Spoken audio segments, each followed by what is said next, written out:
Chanmari lamin kick off an ngai Suzuki Jixar SF 250 John Chin Interbrands Women Football Tournament Sani sa pakua amor bok ni a fa kan sei to thina I League second division na te Aizel FC tan I League te polo khel to kha ni atin tun tuma hianin Chanmari FC ate an lut thalea aveng ta la khele do ni Zakaria Rashid puya Zakaria ball cross thei chuti ro sa Zakaria ball cross sa futo lo siding le lom si Zakaria Rashid pu hi tun tournament akan mukhat viu me tun tuma game point mo tak mai final akan mu tlat maya Zakaria SP dalam lot akan mulova tun tuma hian pintarin akan mulo boka Zakaria tlang sel Zakaria Chanmari lamin box chunga chan san nei deu zo me tun tuma amai ro chu ball ro chu du thu samin kal fu to bi lo thang lama flavation ball thon luta Veng defender siding lo dang kha in ball kon thla goal don lo tin nung lama chang le malama train lo aw box ya se them har veo mai wasim puya Chanmari lamin no vai khana ta na chaslam minute nga na goal khana kan mu abahan moi em Chanmari lamin Jars number na ruas sanga kan soi zo che Chanmari lamin annor phaya goal an hu tange nge minute nga na jars number pet suala mar Zakaria kha afing view maya pote anin andu chan man abeise ya Jari moya bolan to tlanga abise la ka follow na ya mo ta ke chulwan free kick monzawa pel monzawa le asite monzawa avan fall thiam em achia contact alo box kat wangin na mek al mu theilawa shematoka aya eram chulawan kapti ambenon shegin defensive midfield role play ni anti to kha tlang ma entu kan sanem khop maya entu kan a then se chuna pon chang lawa a then chu ding chungten in kheli an thira ni chutiang khop chuanin enna omlo ni lutia lalbiak lua minisam ni le pani na am veng ta lalbiak lua abahan chaem Chanmari player in tu man lo khoi box si lawa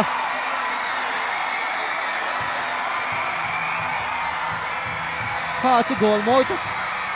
ti tapan soita ila adik ome blue te free kick pet ti boy tu omlo lo khoi per tu pom lo in goalkeeper ms lo mani lo khan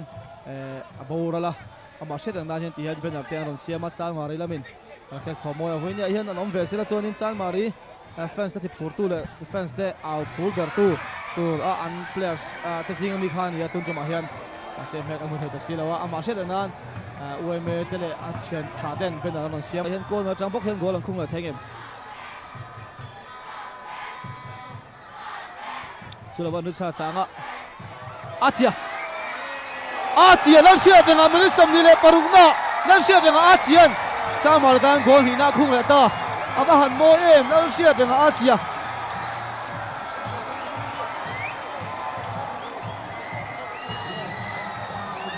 Chanmari lam pakte corner an ngai view maya tat mai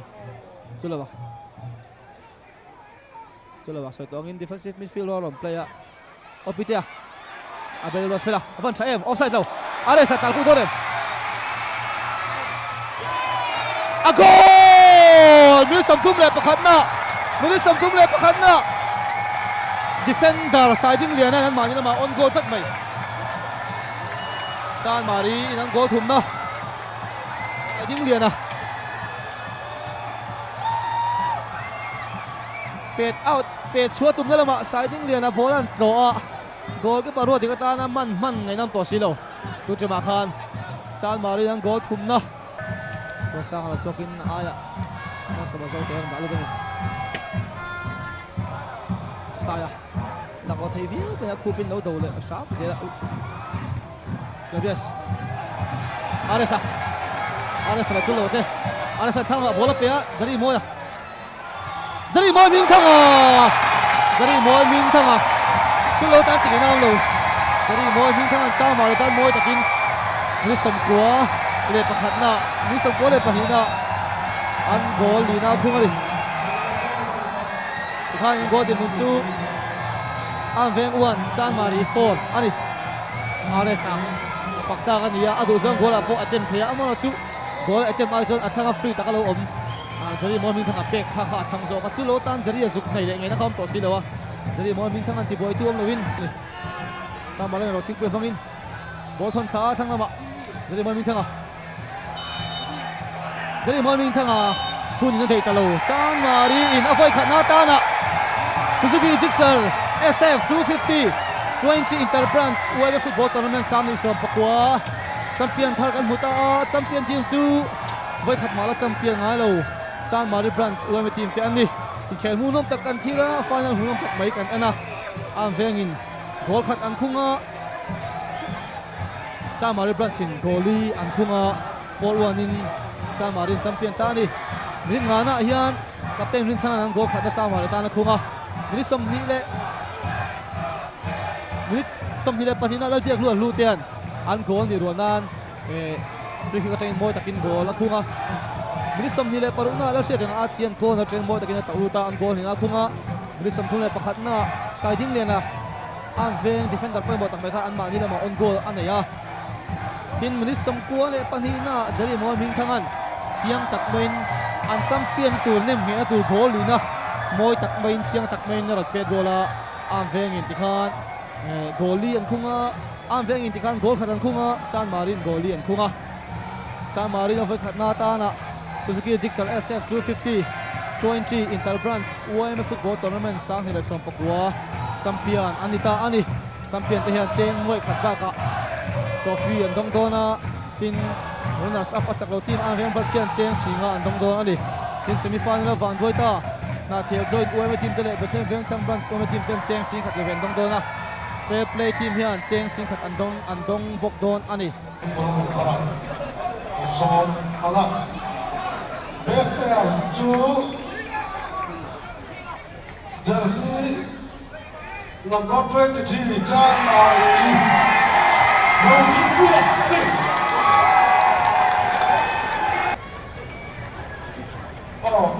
hết tất cả các tu tên một cái đúng là hiền alo mình